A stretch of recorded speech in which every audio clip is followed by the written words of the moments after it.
So now moving on to the election, the US elections, guys, woke up this morning and a lot of people were really, really sad about the results. So unless you've been living under a rock, Trump won the elections. Yes, he won.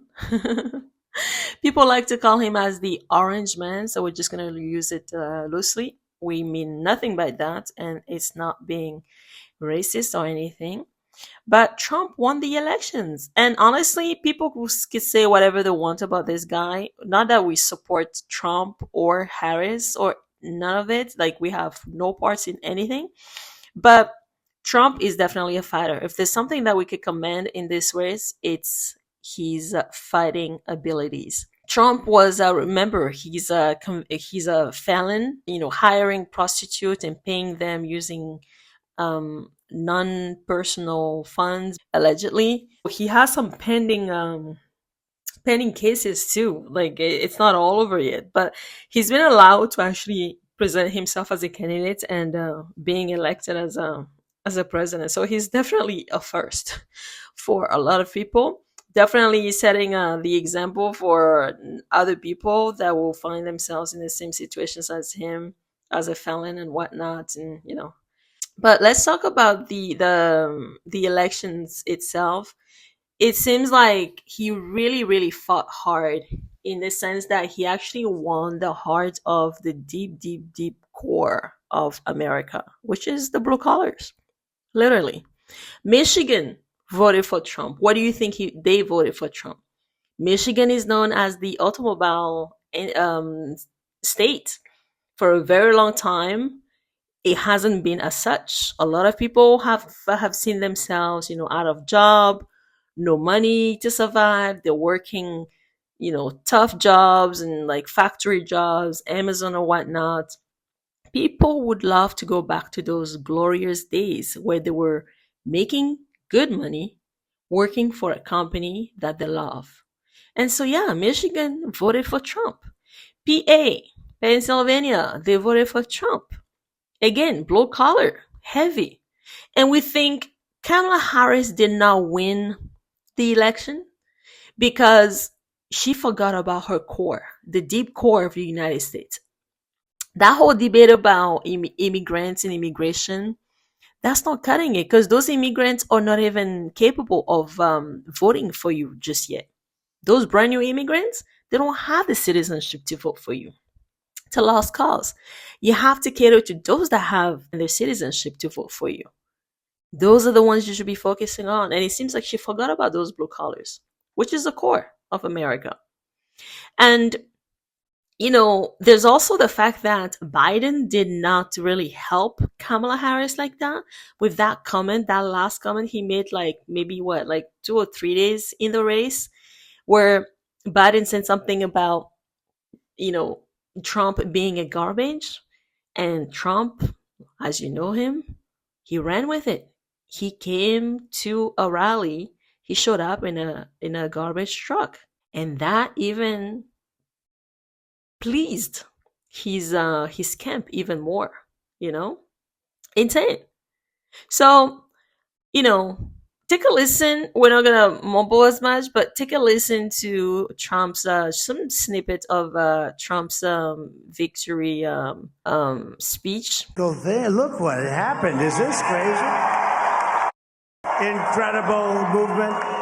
This was a movement like nobody's ever seen before. And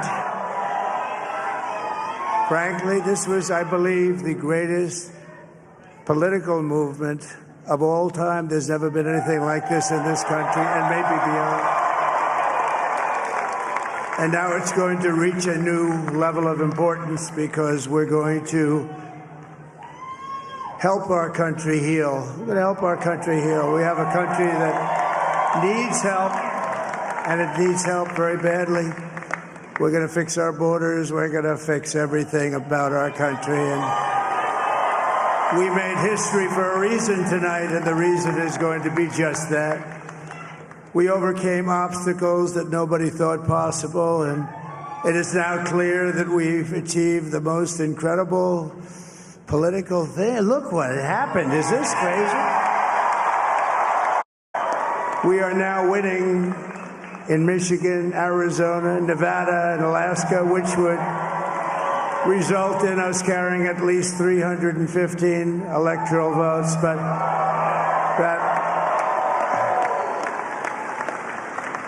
But it's much easier doing what the networks did or whoever called it, because there was no other path.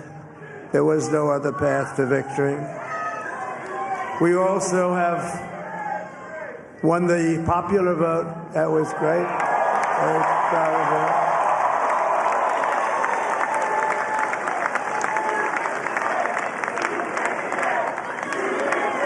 Thank you. He wants America to be literally great again. Because it's true that America is falling behind China, behind a lot of nations. And America must be first because that's the way it is. Oh, before you take a listen to Kamala's, speech, you have to understand that yesterday we watched the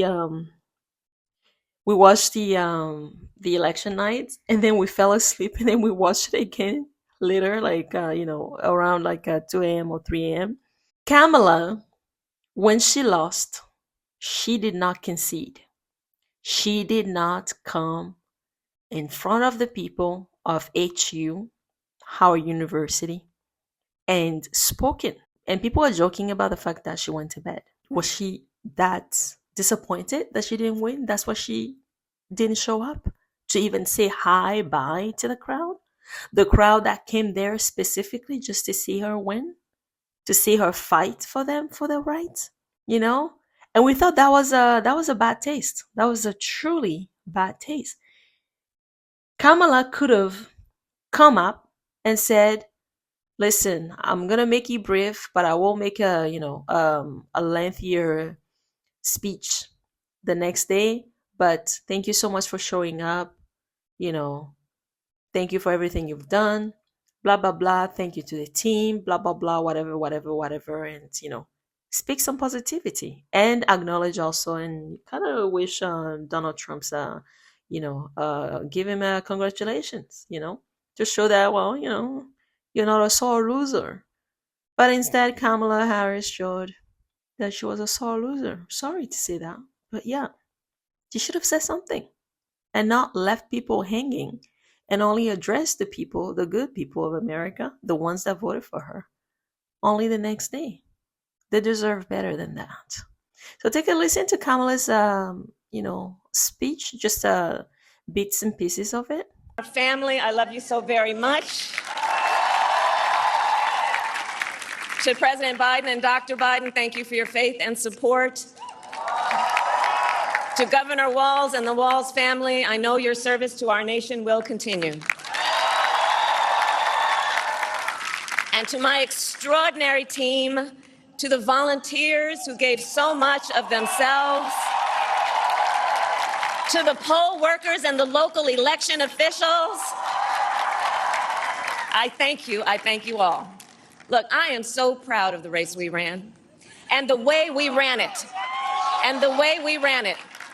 Over the 107 days of this campaign, we have been intentional about building community and building coalitions, bringing people together from every walk of life and background, united by love of country with enthusiasm and joy in our fight for America's future.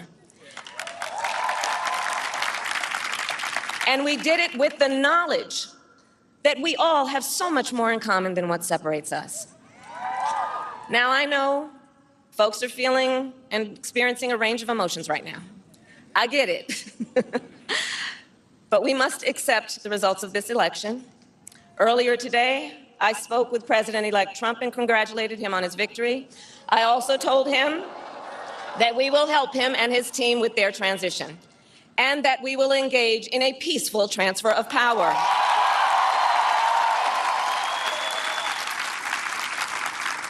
A fundamental principle of American democracy is that when we lose an election, we accept the results. That principle, as much as any other, distinguishes democracy from monarchy or tyranny. And anyone who seeks the public trust must honor it. At the same time, in our nation, we owe loyalty not to a president or a party, but to the Constitution of the United States. And loyalty to our conscience and to our God. My allegiance to all three is why I am here to say, while I concede this election, I do not concede the fight that fueled this campaign. Well, you heard Kamala Harris conceding speech. It is well written, to be honest with you. And she definitely touched on a lot of things. And the aspect of fighting, which is something that Trump has carried forward brilliantly, is definitely important in this case because a lot of people are distraught because of the results of the elections. A lot of people are in a limbo right now in the United States. Some immigrants are in a precarious status situation.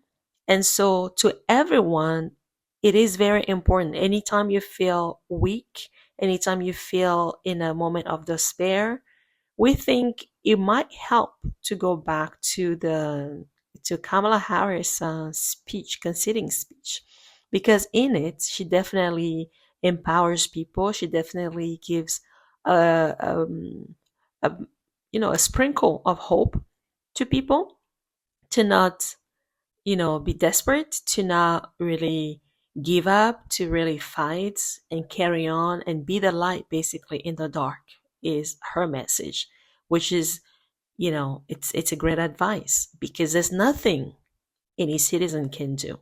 The results are what the results are, and from now on, we can only work with it. But how do you work with it is basically what she's trying to say, be the light. So help create a better, situation within the country as much as you can, however you can.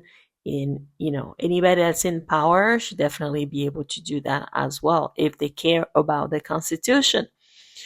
As a lawyer, obviously, Harris really only speaks on the law, and she did remind people that their allegiance shouldn't be to a person, and it is true. Even, it's not a question of being Democrat, it's not a question of being Republican. Every citizen's allegiance should be to the country first, and the country is founded on the Constitution, and the Constitution comes first. And also God, because, America was built with God in mind, hence, in God we trust. So we really like Kamala's speech. What we would have liked is for her to have said something last night and not have waited till today before she'd said something. Beside that, brilliant conceding speech, very inspiring, definitely, gives hope to people. And to anyone watching this episode, please don't feel triggered. Just take it for what it is. Take time off, maybe breathe in, breathe out. There's nothing one can do right now. All we can do is, work with what, the results are. And in 4 years' time, we can go back to the polls and elect someone else that actually meets our needs. Let us know what you think about all this in the comment below. Was the results of the elections what you expected? What did you think about Donald Trump's speech? What did you think about Kamala Harris' speech? We'll be back tomorrow with a brand new episode. Until then, take care of yourself. Bye for now.